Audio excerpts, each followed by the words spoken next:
लोकास्था का महापर्व छठ। यह पर्व भगवान सूर्य देव और छठी मैया इन दोनों देवताओं को समर्पित है। लगभग सभी सभ्यताओं ने भगवान सूर्य की पूजा की है, लेकिन छठ पूजा एकमात्र ऐसा अवसर है जहां उगते सूर्य की पूजा से पहले डूबते सूर्य की उपासना की जाती है। भगवान सूर्य देव को जीवन और ऊर्जा का दाता माना जाता है, इसलिए भगवान भास्कर की पूजा करने से आरोग्यता और जीवन शक्ति प्राप्त होती है। वहीं छठी मैया, जिन्हें देवी षष्ठी के नाम से भी जाना जाता है, जिन्हें बच्चों की रक्षा और उन्हें लंबी आयु देने वाली देवी माना जाता है।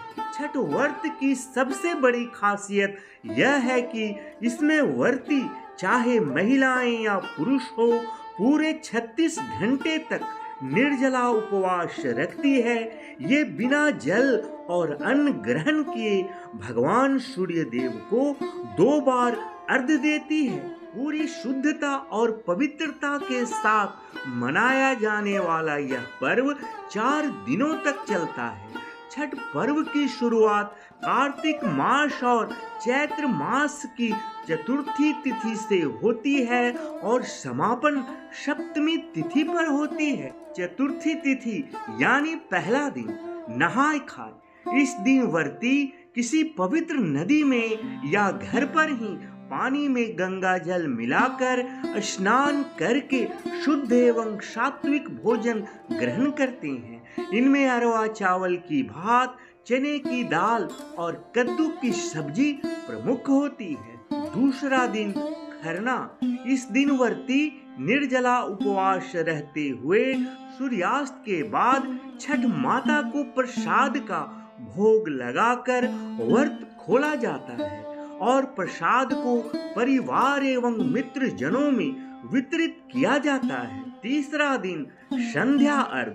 छठ पूजा के तीसरे दिन व्रती शाम को नदी या तालाब के किनारे डूबते हुए सूर्य भगवान को अर्घ्य देते हैं। अगर नदी या तालाब जाकर अर्घ्य देना संभव नहीं है तो घर की छत पर भी जल का कुंड बनाकर भगवान सूर्य देव को अर्घ्य दिया जा सकता है। इस दिन भी व्रती दिन भर अन्न एवं जल ग्रहण किए बिना ही व्रत रखते हैं। चौथा दिन उषा अर्घ। यह छठ पर्व के आखिरी दिन उगते हुए सूर्य को अर्घ्य देने का विधान है। उषा अर्घ के बाद व्रती 36 घंटे का निर्जला व्रत प्रसाद एवं जल ग्रहण करके खोलते हैं। इसे छठ व्रत का पारण कहा जाता है। यानी छठ पूजा एक 4 दिवसीय लंबा, सख्त और आध्यात्मिक पालन है। मगर छठी मैया कौन है, क्यों की जाती है छठ पूजा और छठ पूजा की शुरुआत कैसे हुई, किसने की? तो आइए आज की इस वीडियो के माध्यम से जानते हैं। मगर उससे पहले आपसे विनम्र निवेदन है, अगर अब तक आपने इस चैनल को सब्सक्राइब नहीं किया है और आप नए हैं तो कृपया चैनल को सब्सक्राइब कर अपना प्यार और आशीर्वाद जरूर दें। तो आइए जानते हैं। मार्कंडेय पुराण में बताया गया है कि सृष्टि की रचना करने वाली देवी प्रकृति ने अपने आप को 6 भागों में बांटा था। प्रकृति देवी का जो छठा भाग था वह सबसे महत्वपूर्ण माना जाता है। माँ के छठे स्वरूप को सर्वश्रेष्ठ मातृ देवी के रूप में जानते हैं, जो कि ब्रह्मा जी की मानस पुत्री है। मार्कंडेय पुराण में बताया गया है कि इनके छठे अंश को छठी मैया के नाम से जाना गया है। ऐसी मान्यता है कि छठी मैया को भगवान सूर्य देव की बहन माना जाता है। इस वजह से छठ के इस पावन पर्व पर छठी मैया और सूर्य देव दोनों की पूजा की जाती है। ऐसा कहा जाता है कि जब किसी नवजात बच्चे का जन्म होता है तो उसके बाद 6 महीने तक छठी मैया उनके पास रहती हैं और बच्चों की रक्षा करती हैं। पुराणों के मुताबिक एक राजा थे जिनका नाम प्रियव्रत था। राजा प्रियव्रत को कोई संतान नहीं थी। महर्षि कश्यप जी ने पुत्र प्राप्ति के लिए यज्ञ कराई और यज्ञ आहुति के लिए बनाई खीर प्रियव्रत की पत्नी मालिनी को दी थी। बाद में मालिनी को पुत्र हुआ, लेकिन वह मृत पैदा हुआ। प्रियव्रत बहुत दुखी हो गए। वह पुत्र को लेकर शमशान गए और पुत्र वियोग में अपना प्राण त्यागने की कोशिश की। उसी समय भगवान ब्रह्मा जी की मानस पुत्री प्रकट हुई। राजा ने पूछा, आप कौन हैं? उन्होंने कहा, सृष्टि की मूल प्रवृत्ति के छठे अंश से उत्पन्न होने के कारण मैं षष्ठी हूँ।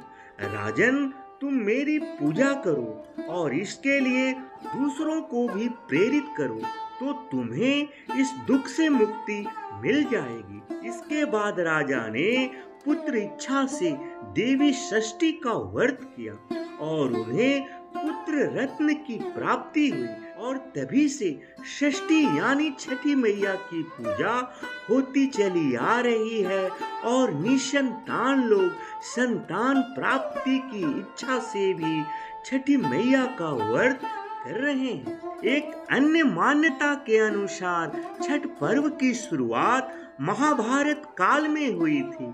सबसे पहले महादानी सूर्य पुत्र कर्ण ने सूर्य देव की पूजा शुरू की थी। कर्ण बिहार के अंग प्रदेश के राजा थे और भगवान सूर्य और कुंती के पुत्र थे। सूर्य देव से ही कर्ण को दिव्य कवच और कुंडल प्राप्त हुए थे, जो हर समय कर्ण की रक्षा करते थे।